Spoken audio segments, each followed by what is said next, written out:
Bismillahirrahmanirrahim. Assalamualaikum warahmatullahi wabarakatuh.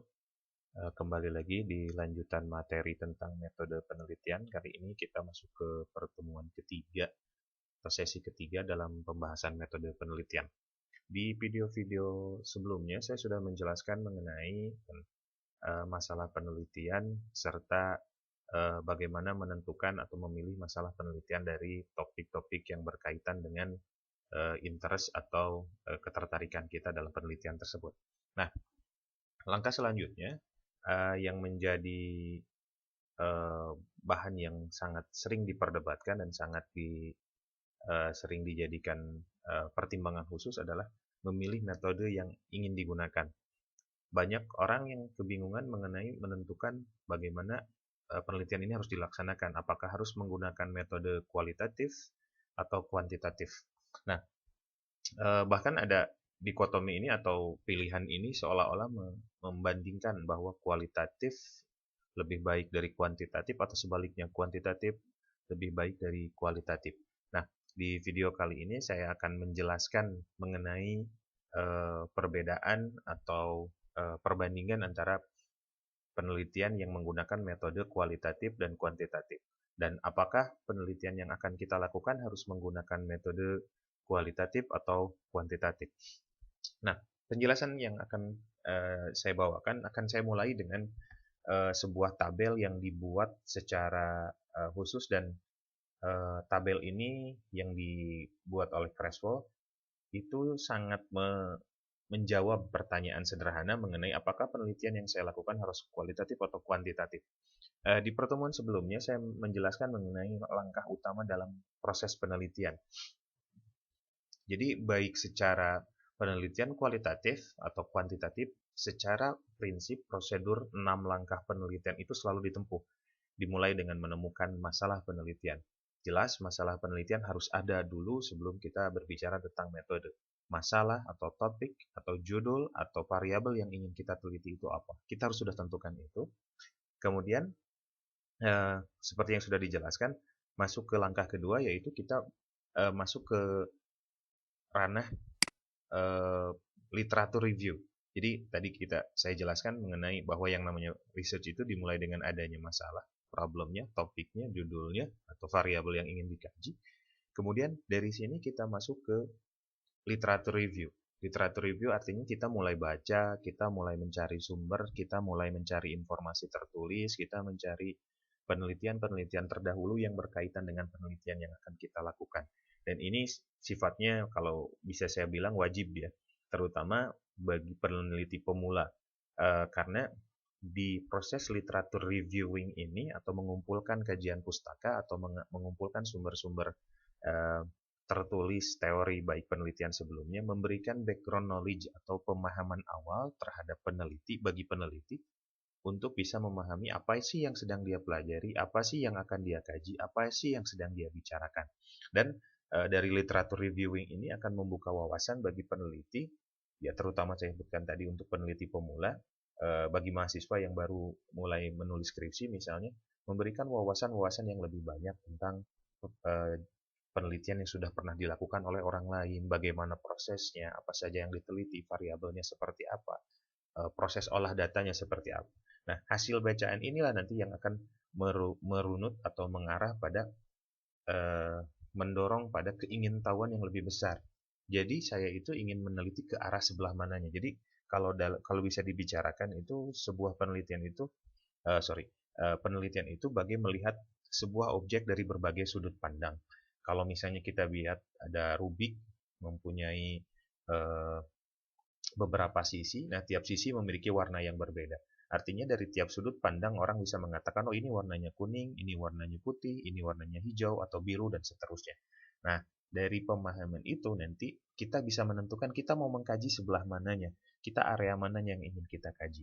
Nah, literatur reviewing inilah yang nanti yang akan mendorong, yang akan memberikan ide, yang akan memberikan asupan untuk peneliti untuk bisa memutuskan research question yang akan dia ajukan. Nah, pertanyaan penelitian ini atau yang kita sebut dengan research question inilah nanti yang akan menentukan metode mana yang cocok untuk menggali informasi yang ingin kita sajikan. Sebagai contoh, kalau misalkan kita ingin meneliti sebuah metode dalam pengajaran tertentu, secara topik metode dalam praktek pengajaran, misalnya materi speaking, misalnya metode A dalam pengajaran speaking. Nah, itu baru topik. Tetapi ketika research questions, kita munculkan apa sih yang ingin kita kaji dari topik tersebut. Apakah kita ingin mengkaji prosesnya, misalnya bagaimanakah implementasi metode A dalam pembelajaran speaking. Saya ulangi, bagaimana implementasi metode A dalam pembelajaran speaking. Atau kita ingin tahu apakah pembelajaran dengan metode A itu efektif dalam pembelajaran speaking. Meskipun topiknya sama, tetapi ketika research question-nya berbeda, nanti akan mengarah pada metode yang digunakan untuk menjawab pertanyaan tersebut menjadi berbeda pula. Misalnya ketika kita mengajukan pertanyaan bagaimana implementasi pembelajaran speaking dengan metode A atau bagaimana implementasi metode A dalam pembelajaran speaking, maka penelitiannya akan lebih ke arah kualitatif karena yang kita kaji adalah proses. Tetapi ketika apakah metode A tersebut efektif dalam pembelajaran speaking? Nah, itu relatif kita akan menggunakan metode penelitian yang lebih kuantitatif. Nanti akan saya bahas lebih detail lagi secara karakteristik baik kualitatif ataupun kuantitatif. Tetapi saya ingin gambarkan dulu bahwa jika Anda jangan sampai jatuh pada persepsi yang salah bahwa menentukan metode penelitian itu selalu berdasarkan pada judul. Ini juga termasuk konsepsi yang salah ya. Jadi ketika judul atau topik dimunculkan, kita belum bisa menentukan bahwa metodenya tersebut kualitatif atau kuantitatif. Setidaknya kalau kita berpijak atau berpatokan pada tabel yang disajikan oleh Creswell ini dalam bukunya, kita bisa pahami bahwa yang menentukan penelitian ini kualitatif atau kuantitatif itu adalah pertanyaan penelitiannya atau research question-nya yang menunjukkan bahwa apa yang ingin kita cari dari topik atau dari penelitian tersebut. Nah, ini jelas-jelas sekali dari atas secara research proses, baik kualitatif ataupun kuantitatif, itu relatif sama. Dimulai dari research problem, literatur review, tapi ketika sudah merumuskan research questions, barulah ini mengarah pada ke arah yang berbeda. Secara jalur mulai terpecah di sini. Apakah harus kualitatif ataupun kuantitatif? Nah, baru nanti setelah kualitatif atau kuantitatifnya bisa ditentukan, baik secara eksplisit atau secara implisit, karena sebagian ahli juga mengatakan bahwa secara normatif ada yang menggunakan bahasa kualitatif ataupun kuantitatif itu secara eksplisit. Benar-benar disebutkan di penelitian tersebut bahwa penelitian ini menggunakan metode kualitatif, menggunakan metode kuantitatif. Tapi juga boleh digunakan atau dikatakan secara implisit ya. Artinya kita hanya menyebutkan alur-alurnya saja, tetapi orang bisa menyimpulkan bahwa penelitian tersebut dilakukan secara kualitatif ataupun kuantitatif. Nah, penting sekali memahami alur ini supaya kita tidak salah paham ya ketika menentukan judul langsung harus menentukan metode. Tidak seperti itu. Kalau kita berpegang pada apa yang dikatakan oleh Creswell melalui tabel yang dia sajikan ini. Nah, baru nanti setelah metodenya muncul, desainnya, baru kita bisa tentukan.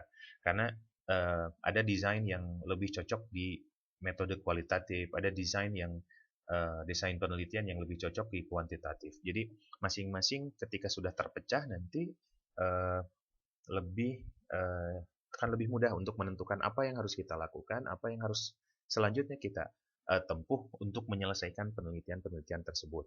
Nah, misalnya di sini ada beberapa contoh desain penelitian yang bisa digunakan untuk penelitian kualitatif atau penelitian kuantitatif, atau di sini juga Creswell memberikan contoh yang lain yang namanya kan combined design ya, atau combined design itu gabungan antara kualitatif dan kuantitatif.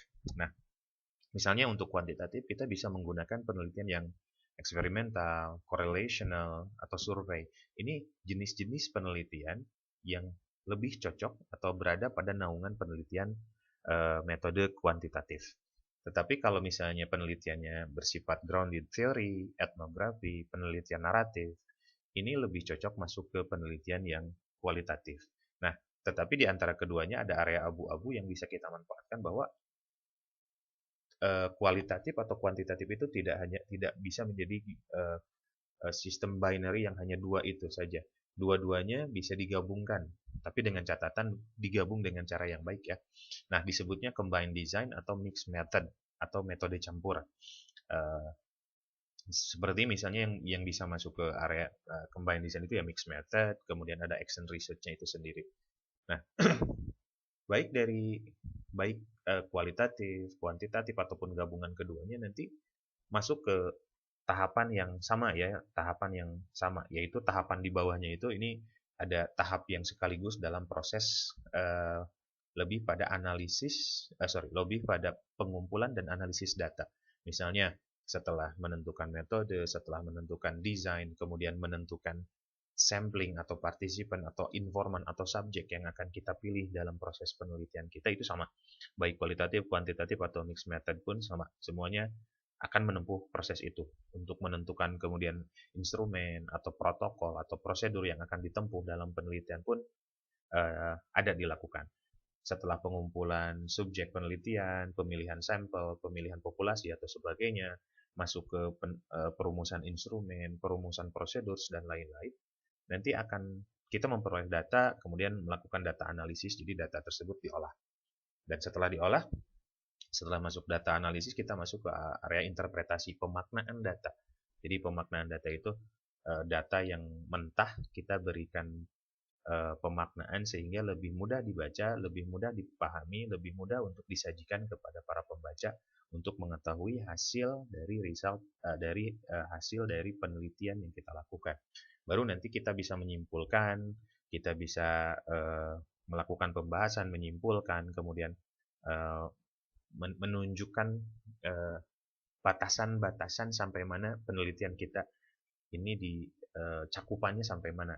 Jadi yang namanya batasan itu tidak berarti sesuatu yang negatif sifatnya terbatas kecil, tetapi kita membatasi agar penelitian kita benar-benar terfokus agar tidak keluar dari koridor perimeter yang sudah kita tetapkan. Kemudian mungkin kita bisa menyarankan untuk adanya penelitian lanjutan untuk orang lain, apa saja yang sudah kita teliti, apa saja yang belum kita teliti, apa saja yang masih bisa diperdalam lagi dan seterusnya. Nah, ini harus menjadi patokan awal ketika kita ingin menentukan kualitatif atau kuantitatif. Dari sini kita bisa menyimpulkan bahwa apakah kualitatif lebih baik dari kuantitatif atau sebaliknya? Tentu saja tidak, karena masing-masing berdasarkan alur yang tadi memiliki spesialisasi, memiliki peruntukan yang berbeda. Bergantung pada, berdasarkan tabel ini, research question yang kita ajukan. Tadi saya contohkan jika topiknya adalah tentang metode pembelajaran A dengan pembelajaran speaking.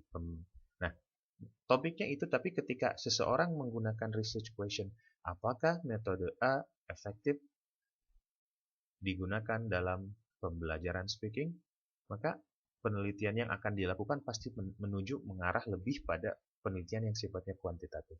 Tetapi ketika pertanyaan penelitiannya misalnya si B menggunakan pertanyaan penelitian atau mengajukan pertanyaan penelitian, bagaimana implementasi metode pembelajaran A dalam pembelajaran speaking, maka penelitiannya akan lebih kualitatif. Nah, itu sebagai gambaran awal bahwa memilih metode itu bukan dibatasi atau bukan ditentukan oleh judul penelitian atau topik penelitian yang kita angkat. Sepertinya topik penelitian apapun terbuka untuk digunakan secara kualitatif ataupun kuantitatif. Tergantung pada kondisi atau syarat memenuhi syarat atau tidaknya untuk masuk pada salah satu penelitian kualitatif atau kuantitatif, atau bahkan masuk untuk kriteria sebagai penelitian campuran menjadi gabungan antara kualitatif dan kuantitatif. Artinya secara keilmuan, kaidah keilmuan itu sangat terbuka. Tidak sifatnya mutlak, karena ilmu yang baik itu selalu berkembang, dinamis, dan bisa diuji. diuji dan dibuktikan secara faktual ya. Baik, kita akan bahas satu persatu uh, jenis penelitian, metode penelitian yang akan kita pelajari ini. Yang pertama kita akan mulai dari penelitian kualitatif dulu ya, kualitatif dulu. Nah, yang harus banyak ahli menggunakan definisi yang berbeda tentang penelitian kualitatif itu apa, bla bla bla dan sebagainya.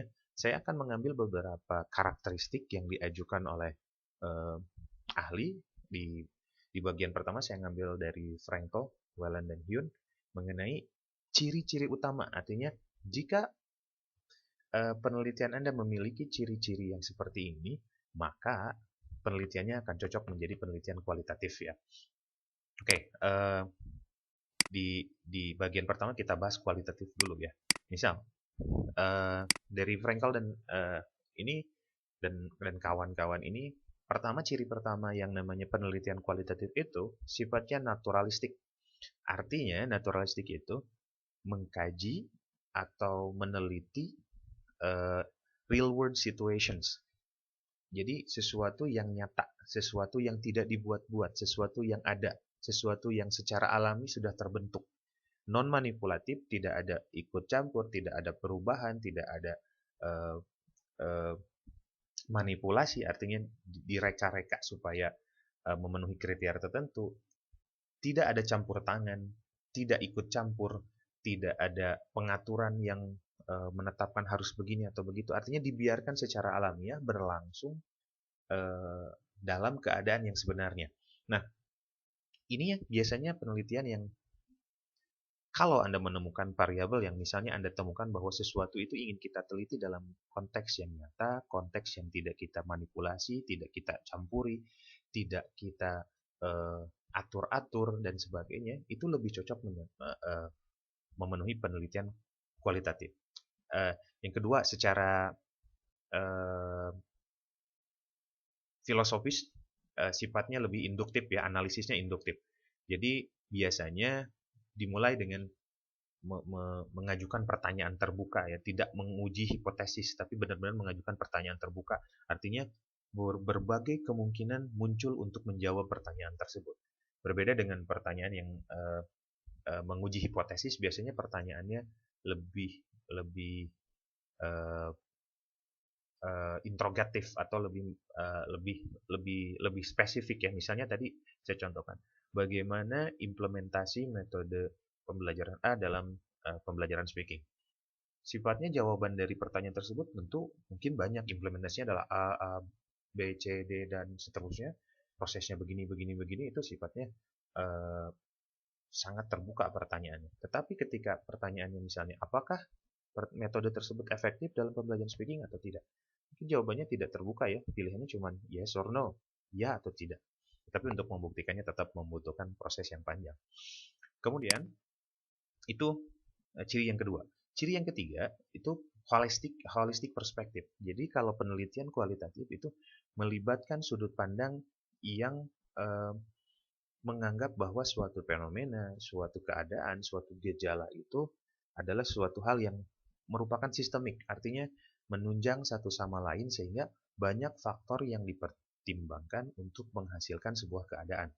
Jadi bukan suatu hal yang bisa dikatakan terpisah. Misalnya jika meneliti tentang perilaku seseorang, maka orang tersebut itu dianggap sebagai bagian dari sebuah lingkungan, bagian dari ada punya historical background, punya latar belakang sejarah, latar belakang pendidikan, latar belakang sosial yang membentuk karakter atau yang membentuk keadaan orang tersebut saat ini.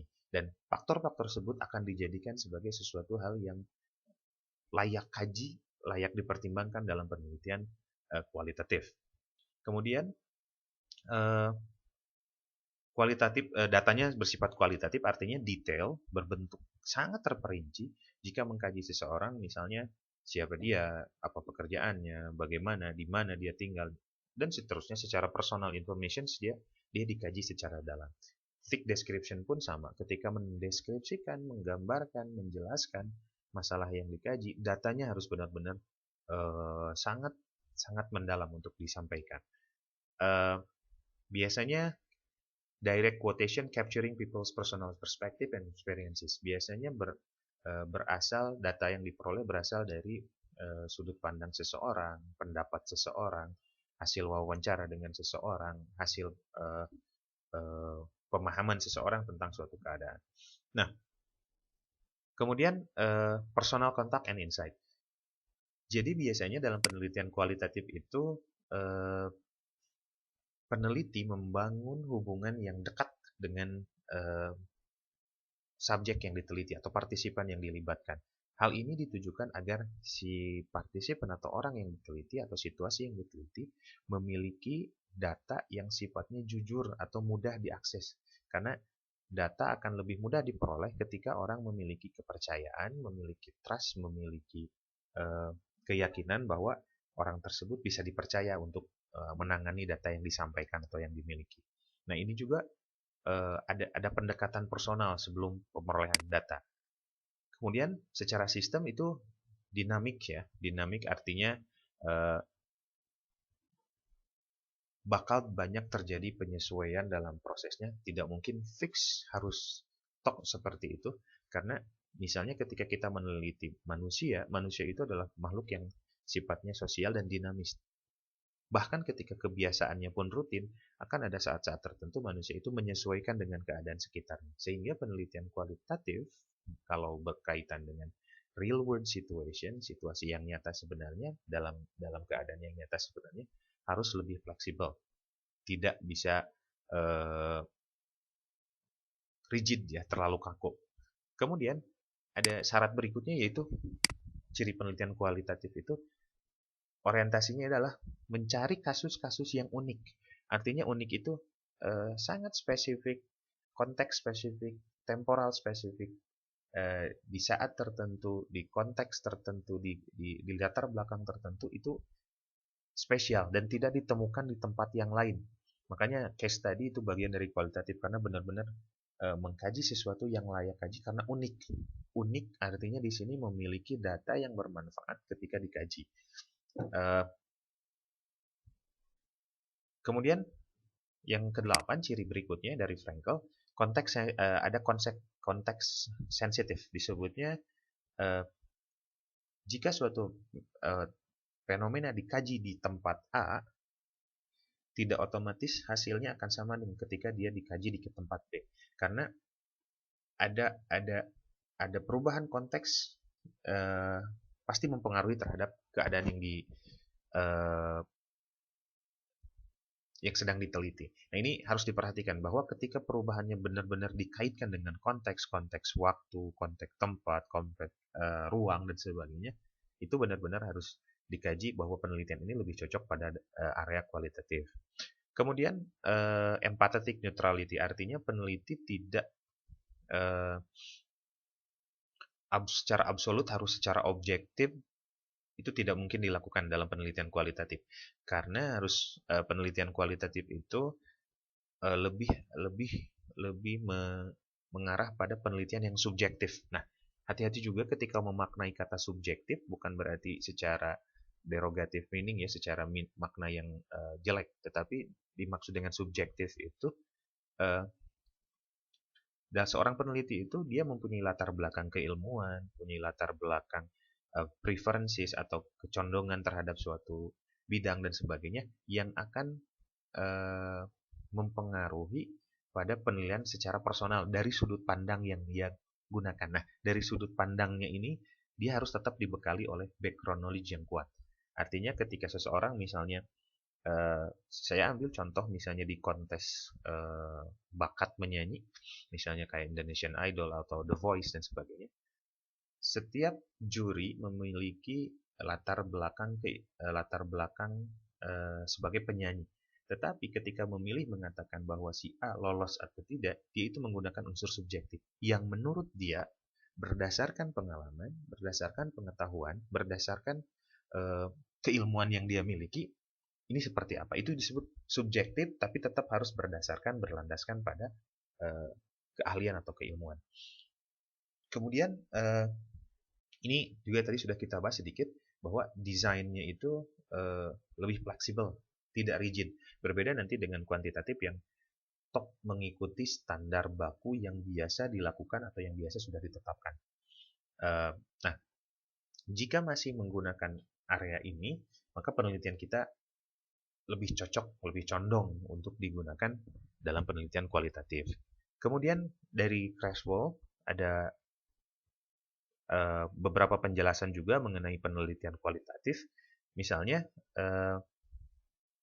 nomor satu, biasanya penelitian kualitatif itu lebih mengeksplor, mengkaji masalah-masalah, dan mengembangkan pemahaman yang detail, pemahaman yang terperinci. Jadi ketika menjelaskan sesuatu, berusaha dijelaskan secara terperinci dari A sampai Z yang benar-benar berkaitan dengan apa yang diteliti. Dan benar-benar dari setiap fenomena itu benar-benar ingin diungkapkan secara holistik ya, secara menyeluruh. Kemudian yang kedua, jadi having the literature, maksudnya di sini adalah literature review tetap ada, tetapi keingintahuan itu dimunculkan bukan dari hasil literature reviewing, tapi lebih pada muncul terlebih dahulu karena menemukan di konteks yang sebenarnya, kemudian dikaitkan dengan literature review yang ada.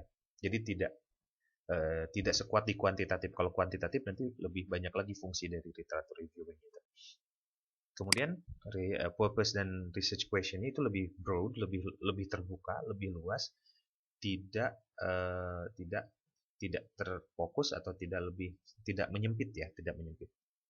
Kemudian dari segi datanya biasanya based on words itu misalnya dari words itu bisa diartikan sebagai perkataan, informasi, hasil wawancara, hasil penjelasan, tetapi dari small number individual. Artinya kalau kualitatif itu lebih senang jumlah partisipannya sedikit, tetapi penjelasannya banyak. Yang dilibatkan hanya sedikit, tapi orang yang sedikit tersebut bisa memberikan penjelasan yang dalam, penjelasan yang benar-benar luas. Oleh sebab itu, jumlah partisipannya sedikit biar terfokus dan benar-benar menggali apa yang dibutuhkan berkaitan dengan penelitian. Nah, di sini so that the participants view are obtained. Benar-benar apa yang kita kaji, apa yang kita teliti itu terjawab secara memuaskan dari partisipan yang dilibatkan. Kemudian, kalau dalam proses analisisnya, qualitative research biasanya lebih menekankan pada menganalisis teks, mencari tema, mencari kesamaan, mencari kesimpulan dari apa yang sudah ditemukan. Biasanya lebih teks analisis ya, ketika hasil tulisannya, kemudian hasil wawancaranya itu kemudian dikaji dan diberi pemaknaan. Kemudian yang terakhir dari qualitative research itu secara penulisan pelaporan sifatnya lebih fleksibel, lebih mengikuti pada apa yang ditemukan daripada mengikuti apa yang harus ditetapkan secara standar ya. Artinya penelitian qualitative research itu bisa secara struktur atau pengorganisasiannya agak bisa berbeda-beda dari satu peneliti ke peneliti yang lain tergantung dari isi yang disampaikan. Kemudian, nah itu tentang kualitatif di awal. Jadi kalau ada ciri-ciri yang tadi, memang dengan ciri-ciri yang banyak tersebut, kita bisa menyimpulkan bahwa penelitian yang kita lakukan itu atau masalah yang kita kaji itu lebih cocok untuk penelitian kualitatif. Nah, sekarang untuk kuantitatif. Dengan ciri-ciri yang dimiliki kuantitatif itu seperti apa sih? Nah, pertama, kuantitatif itu pengumpulan datanya itu menggunakan instrumen yang terstruktur. Biasanya instrumen disiapkan terlebih dahulu dalam bentuk tes, dalam bentuk pertanyaan, dalam bentuk angket, yang benar-benar mengikuti standar kaidah yang sudah ditentukan atau disepakati oleh para ahli di bidang ilmu tersebut. Jadi berbeda dengan kualitatif. Tadi kalau kualitatif bisa lebih berdasarkan apa yang ditemukan di lapangan. Tetapi ketika kuantitatif biasanya kita membuat instrumen penelitiannya dulu sebelum kita terjun ke lapangan. Kemudian yang kedua, ciri kuantitatif. Jika kita meneliti disebutnya the result are based on larger sample size. Jadi dalam penelitian kuantitatif itu lebih senang mengkaji secara jumlah besar, cakupannya luas dengan melibatkan sampel yang banyak. Makanya dalam penelitian kuantitatif biasanya ada istilah populasi dan sampel. Populasi ini adalah kriteria luas yang kita tetapkan terhadap sebuah eh, eh, parameter subjek yang ingin kita libatkan. Nah, sampel adalah contoh-contoh atau perwakilan yang kita ambil dari populasi tersebut yang dianggap mewakili eh, keadaan populasi secara keseluruhan. Biasanya berbeda dengan kualitatif, tadi kualitatif melibatkan sampel atau subjek yang relatif lebih sedikit dibanding dengan kuantitatif.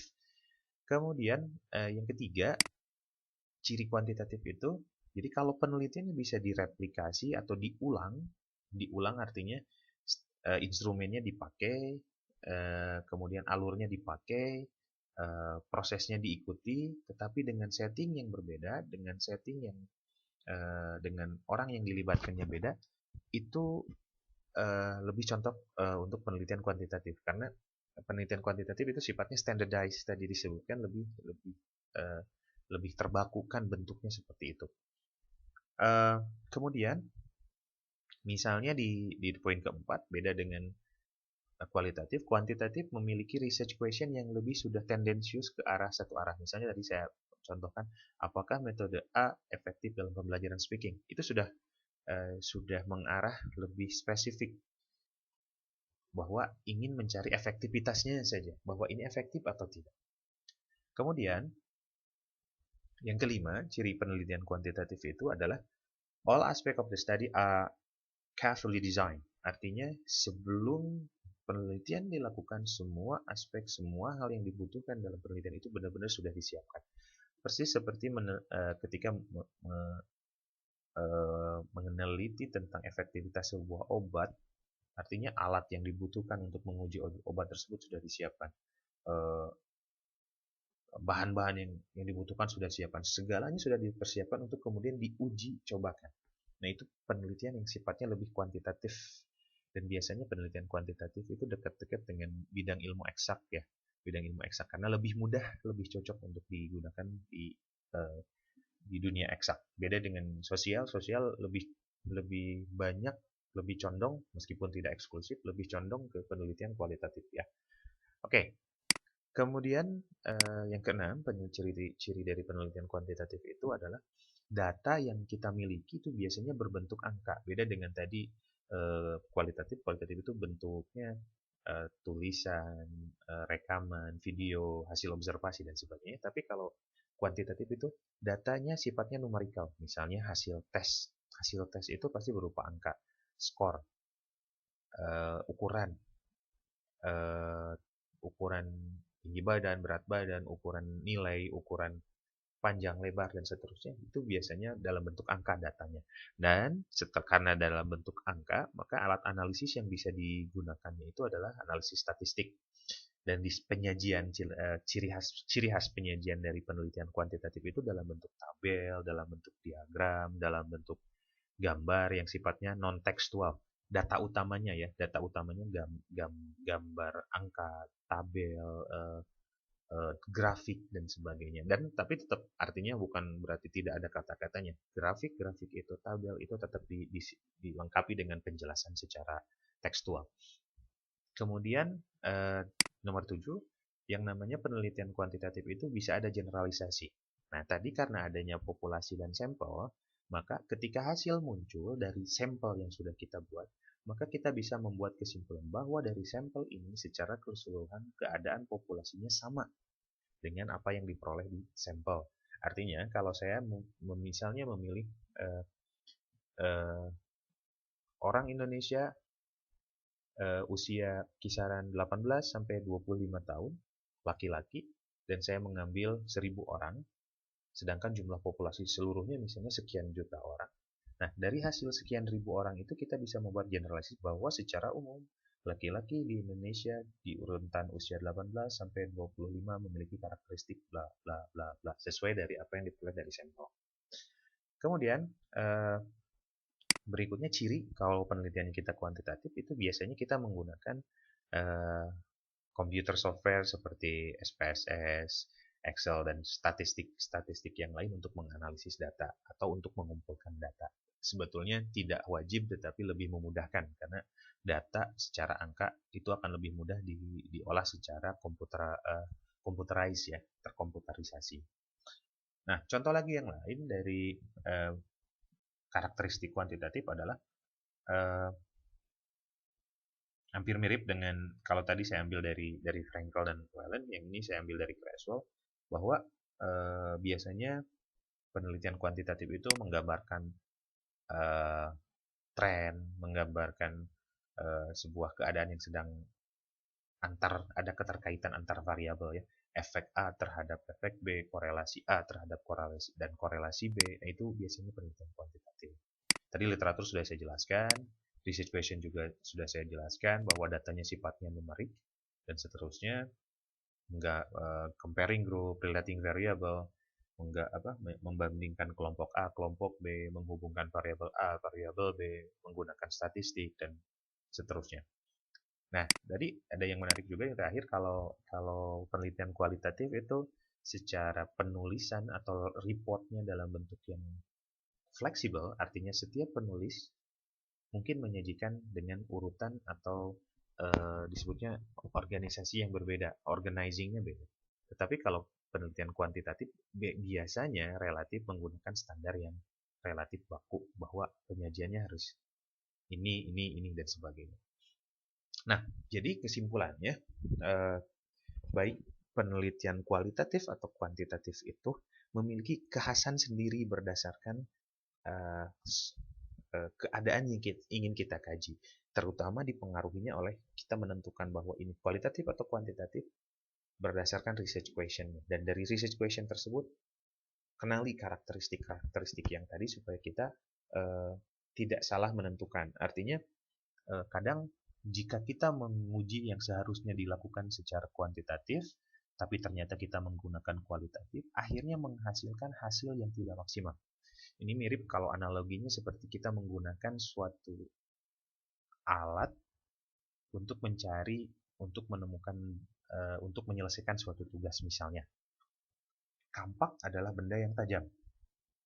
Tapi biasanya kampak itu lebih cocok untuk memotong benda-benda yang relatif besar. Memotong kayu, memotong papan, membongkar pohon dan sebagainya. Tajam. Silet juga tajam. Tetapi silet tidak mampu memotong pohon. Tapi silet bisa misalnya digunakan untuk mencukur. Datanya kecil, kita gunakan silet karena lebih cocok digunakan itu. Tapi ketika kampak meskipun tajam, kita tidak mungkin menggunakannya untuk mencukur. Jadi alat ini harus sesuai dengan masalah yang kita hadapi sehingga penyelesaiannya akan lebih mudah dan hasilnya lebih optimal. Nah, nanti ini saya mengambil lagi tabel dari Creswell, dan ini kesimpulannya atau bahasa yang digunakannya pun cukup menarik ya, bahwa tend to use, lebih condong, artinya tidak mutlak harus kualitatif atau kuantitatif. Tend to use kuantitatif, jadi sebuah masalah, sebuah penelitian itu condong digunakan kuantitatif jika penelitiannya measure variables, mengukur variabel, artinya ada ukuran biasanya menghasilkan angka dan sebagainya. Menguji atau mengukur atau menghitung dampak dari variabel terhadap hasil. Itu biasanya penelitiannya kuantitatif. Misalnya tadi saya contohkan penggunaan metode A, dampaknya terhadap kemampuan B. Nah, itu ketika yang ingin diukurnya adalah seperti itu, biasanya penelitian kuantitatif. Test theories or word explanation, menguji teori. Jadi yang namanya penelitian kuantitatif itu menguji teori, membuktikan sebuah teori. Makanya penelitian kuantitatif biasanya memiliki dan harus dimulai dengan adanya hipotesis. Karena itulah yang akan kita uji kebenarannya, apakah hipotesisnya terbukti atau tidak. Kemudian penelitian kuantitatif juga adalah tadi generalizability. Apply result, hasilnya harus bisa menjadi representasi atau digeneralisasikan ke populasi yang lebih besar. Jadi dari sampel yang kita pilih, bahwa hasil dari sampel yang kita lakukan itu juga mewakili keadaan keseluruhan dari populasi tersebut, kita ambil sampel yang kita butuhkan. Nah, kemudian tend to use kualitatif, cenderung menggunakan kualitatif, bukan pasti menggunakan kualitatif ya, tapi cenderung menggunakan kualitatif jika learn about the view of individual, artinya memahami atau mencari makna atau mencari pemahaman dari individu-individu perorangan. Nah, ini biasanya lebih kualitatif. Assess proses over time. Kalau tadi lebih kepada outcome, kuantitatif, kalau kualitatif lebih pada proses. Prosesnya bagaimana sih? Jadi ketika ditanya bagaimana implementasi suatu A, maka yang akan kita sajikan adalah prosesnya, dijelaskannya secara proses by proses. Nah, kemudian yang selanjutnya, ciri Ten lebih cenderung menggunakan kualitatif kalau generate theories. Kalau tadi menguji teori, kalau kualitatif lebih menghasilkan teori. Menghasilkan teori dari apa yang sudah diperoleh dari partisipan. Kemudian yang terakhir, obtain detailed information, artinya memperoleh informasi yang sangat terperinci dari jumlah partisipan yang relatif sedikit tetapi pemahamannya jauh lebih dalam. Jadi kalau saya bandingkan itu, kita bandingkan itu penelitian kuantitatif itu lebih seperti kolam atau danau. Meskipun ini kurang tepat ya, artinya saya mengambil analogi saja bahwa kolam-kolam ikan biasanya permukaannya lebar atau luas, tapi kedalamannya relatif tidak tidak dalam, biasanya cuma 1 meter atau 2 meter paling tinggi misalnya. Tetapi kalau penelitian kualitatif itu secara lubangnya itu kecil, tetapi dalamnya bisa sampai jauh ya, bisa berpuluh meter, itu hampir mirip sumur ya, mau baik sumur bor bisa. Kecil ukurannya tetapi jangkauannya dalam sekali. Nah, kesimpulannya adalah baik kualitatif atau kuantitatif tadi saya sebutkan memiliki karakteristik masing-masing, memiliki peruntukan masing-masing.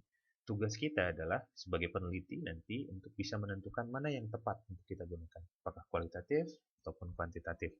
Karena baik kualitatif atau kuantitatif sama baiknya, tergantung pada masalah yang kita hadapi, tergantung pada data yang kita miliki, tergantung apa yang sedang kita cari, gunakan metode yang tepat.